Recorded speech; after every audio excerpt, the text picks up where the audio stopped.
Bacaan Harian Katolik 22 Desember 2025. Hari biasa khusus Advent. Marilah berdoa dalam nama Bapa dan Putra dan Roh Kudus. Amin. Allah yang berbelas kasih, sabdamu adalah terang dan pelita hidup kami. Utuslah Roh Kudusmu untuk membuka telinga, hati dan budi kami untuk mendengarkan dan memahami sabdamu. Doronglah kehendak dan tekad kami untuk mengamalkan sabdamu dalam hidup dan perutusan kami sehari-hari. Amin. Bacaan dari kitab Samuel yang pertama. Setelah perempuan itu menyapi anaknya, dibawanyalah dia dengan seekor lembu jantan yang berumur 3 tahun, 1 eva tepung, dan sebuyung anggur, lalu diantarkannya ke dalam rumah Tuhan di Silo. Waktu itu masih kecil betul kanak-kanak itu. Setelah mereka menyembelih lembu, mereka mengantarkan kanak-kanak itu kepada Eli. Lalu kata perempuan itu, "Mohon bicara tuanku, demi tuanku hidup, akulah perempuan yang dahulu berdiri di sini dekat tuanku untuk berdoa kepada Tuhan. Untuk mendapatkan anak inilah aku berdoa, dan Tuhan telah memberikan kepadaku apa yang kuminta daripadanya. Maka aku pun menyerahkannya kepada Tuhan. Seumur hidup terserahlah ia kiranya kepada Tuhan." Lalu sujudlah mereka di sana menyembah kepada Tuhan. Mazmur tanggapan dari kitab Samuel. Lalu berdoalah Hana, katanya, "Hatiku bersukaria karena Tuhan. Tanduk kekuatanku ditinggikan oleh Tuhan. Mulutku mencemoohkan musuhku, sebab aku bersuka cita karena pertolonganmu.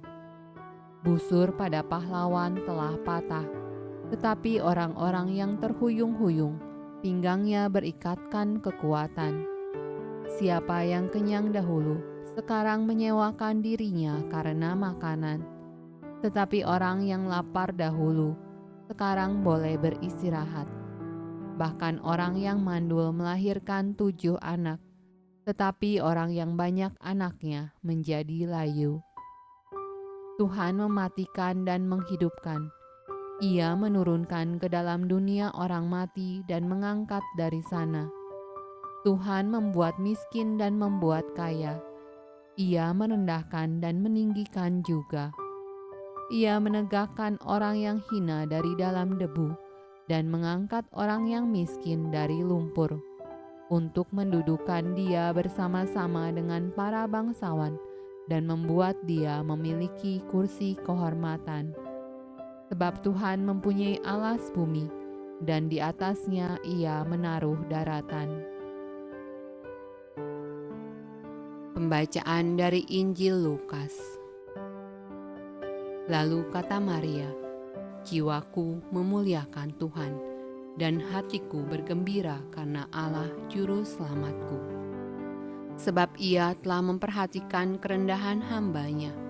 Sesungguhnya, mulai dari sekarang, segala keturunan akan menyebut aku berbahagia. Karena Yang Maha Kuasa telah melakukan perbuatan-perbuatan besar kepadaku, dan namanya adalah kudus. Dan rahmat-Nya turun-temurun atas orang yang takut akan Dia. Ia memperlihatkan kuasa-Nya dengan perbuatan tangan-Nya, dan mencerai-beraikan orang-orang yang congkak hatinya. Ia menurunkan orang-orang yang berkuasa dari tahtanya, dan meninggikan orang-orang yang rendah. Ia melimpahkan segala yang baik kepada orang yang lapar, dan menyuruh orang yang kaya pergi dengan tangan hampa. Ia menolong Israel, hamba-Nya, karena ia mengingat rahmat-Nya, seperti yang dijanjikannya kepada nenek moyang kita, kepada Abraham dan keturunannya untuk selama-lamanya." Dan Maria tinggal kira-kira 3 bulan lamanya bersama dengan Elisabet, lalu pulang kembali ke rumahnya. Demikianlah sabda Allah. Terpujilah Kristus. Dalam nama Bapa dan Putra dan Roh Kudus. Amin.